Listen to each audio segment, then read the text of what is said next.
Hey there! Before we dive in, make sure to subscribe to Topictrick, your home for easy and practical programming lessons, especially if you're getting started with Rexx. Now let's explore one of the most powerful features in Rexx: functions. Functions in Rexx are used to perform operations and return a value. Think of them as mini tools that do a job and hand you back a result. Rexx comes with many built-in functions, and you can also create your own. Let's start with a built-in example: upper hello. This function takes the string hello and returns it in uppercase, so the result is hello. Another one is length Topictrick. This will return the number of characters in the string, in this case, 10.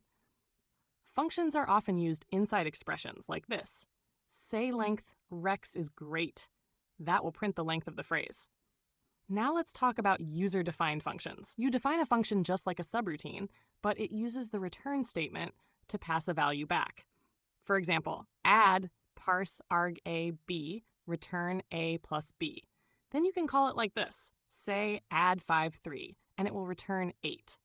The key difference between a function and a subroutine is that a function returns a value, while a subroutine just performs an action. Functions keep your code clean and focused. They're especially useful for repeated calculations or string handling. Want to learn more Rexx tricks like this? Drop your questions in the comments, and don't forget to subscribe to Topictrick for more quick and easy tutorials. See you in the next one.